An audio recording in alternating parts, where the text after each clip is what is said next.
Today is my topic is law of mass action. Two chemists C.M. Goldberg and P. Veitch in 1864 proposed law of mass action. इस chapter का ये बहुत important topic है law of mass action और उसकी derivation ये paper में must आती है। अगर हम इसको डिफाइन करें लॉ ऑफ मास एक्शन को तो according to this law the rate at which a substance reacts is directly proportional to its active mass, and the rate at which the reaction proceeds is directly proportional to the product of active masses of the reactants. इस law को law of mass action कहते हैं। ठीक है, फिर बता देता हूं। According to this law, the rate at which a substance reacts is directly proportional to its active mass, and the rate at which a reaction proceeds is directly proportional to the product of active masses of the reactants.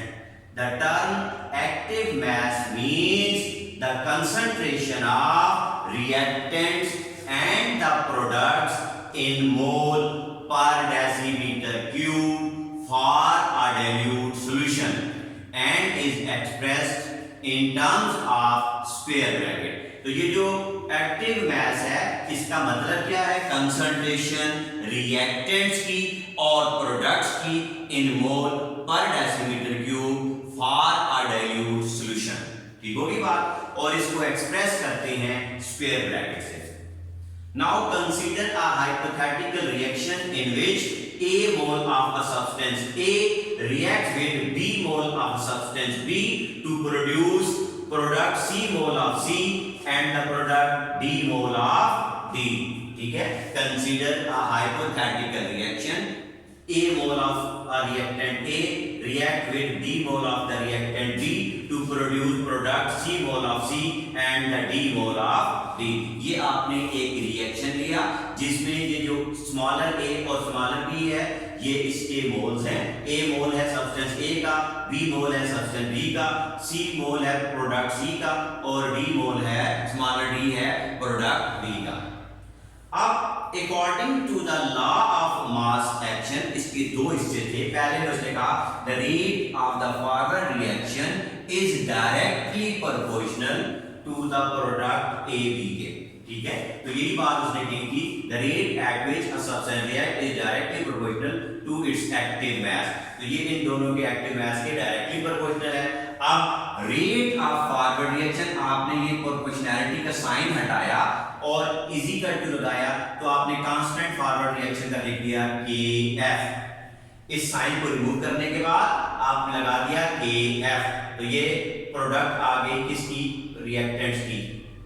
फिर rate of reverse reaction is directly proportional to the product of product. ठीक है, अब ये देखें, अब आपने ये भी प्रोपोर्शनल रिमूव किया तो rate of reverse reaction is equal to, यहां पर जब ये प्रोपोर्शनैलिटी का साइन रिमूव किया तो KR लगा दिया, मोलर कंसंट्रेशन C की और मोलर कंसंट्रेशन D की, C mole of C and D mole of D की प्रोडक्ट आ। Where KF and the KR ये जो मैंने यूज किए KF और KR ये दो मैंने कांस्टेंट्स यूज किए are the rate constants for forward and the reverse reaction। ये फॉरवर्ड और रिवर्स रिएक्शन के रेट कांस्टेंट हैं। तो यहां तक आपने लॉ ऑफ मास एक्शन के बारे में पता किया। हमने बताया कि according to this law the rate at which a substance react is directly proportional to its active mass and the rate at which the reaction proceeds is directly proportional to the product of active masses of the reactants. The term active mass means the concentration of reactants and the product in mole per decimeter cube for a dilute solution and is expressed in terms of square bracket. ये molar concentration को हम square bracket से represent करते हैं। एक hypothetical reaction लिया जिसमें A mole of reactant A react and B mole of reactant B react to give, ये दोनों आपस में रिएक्शन करते हैं, C mole of product C और D mole of product D देते हैं एट इक्विलिब्रियम। तो according to law of mass action, forward reaction is directly proportional to the product of initial concentration. The rate of reverse forward reaction is equal to, अब आपने ये हटाया, constant का sign Kf लगा दिया, molar concentration A की और molar concentration किसकी आ गई, कि टाइम आ गई कितनी, मोलर कंसंट्रेशन A की। आगे rate of reverse reaction is directly proportional to the molar concentration of D C into D। तो जब आप ये कांस्टेंट का साइन हटाएंगे तो आपने कोई इसके बदले साइन कांस्टेंट लगाना था, प्रोपोर्शनैलिटी का साइन रिमूव करने के लिए ये Kr लगा दिया। तो Kf और जो Kr हैं वो रेट कांस्टेंट हैं for forward and reverse reaction. Next अब आगे आ जाइए, एट इक्विलिब्रियम आपको पता है rate of forward reaction is equal to the rate of reverse reaction, के फॉरवर्ड रिएक्शन का रेट रिवर्स रिएक्शन के रेट के इक्वल होता है। आपने लिखा हुआ था Kf इनटू प्रोडक्ट लगा दी रिएक्टेंट की, Kr into product of product.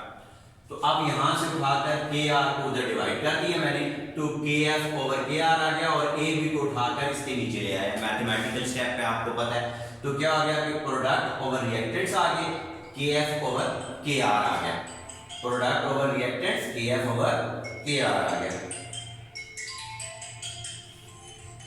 Kf over Kr is equal to है Kc, तो Kc is equal to product over reactant, इनकी मोलर कंसंट्रेशन जो है वो मोल्स इनके हमने ब्रैकेट के स्क्वायर ब्रैकेट के ऊपर लिख दिए, तो C mole of C into D mole of D over A mole of A into B mole of B, where Kc is equal to Kf over Kr and is known as equilibrium constant. ये जो Kc है ये equilibrium constant है, और अगर हम इसे define करें तो कहते हैं क्या, the ratio of the product of the concentration of product to the product of concentration of the reactants raised to the power equal to the coefficient in balanced chemical equation। अच्छा एक बात जो आपने याद रखनी है कि ये जो Kc है it is independent of initial concentration, ये डिपेंड नहीं करता इनिशियल कंसंट्रेशन के ऊपर, बट डिपेंड अपॉन टेम्परेचर, लेकिन टेम्परेचर डिपेंडेंट है,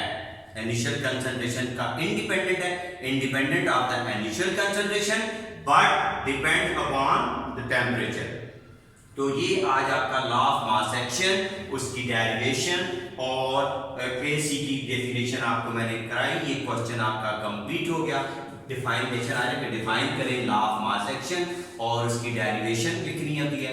ये बहुत इंपॉर्टेंट टॉपिक है इस चैप्टर का, और सबसे इंपॉर्टेंट क्वेश्चन है, लॉन्ग क्वेश्चन में ये आ सकता है कि डिफाइन करें लॉ ऑफ मास एक्शन को और उसको एक्सप्रेस करें हाइपोथेटिकल रिएक्शन की सूरत में, Kc की वैल्यू फाइंड करें और Kc को डिफाइन करें। ये भी आपने नीट कॉपी के ऊपर ये लॉ ऑफ मास एक्शन और उसकी सारी डेरिवेशन जो है वो आपने लिखनी है, और बाद में आपने जो डेफिनेशन लिखनी है कि इक्विलिब्रियम कांस्टेंट की, इसको आपने सेपरेटली हेडिंग के साथ लिखना है कि what is equilibrium constant. Equilibrium constant की डेफिनेशन ये मैंने निचली 3 लाइन में एक्सप्लेन कर दी है। Thank you very much.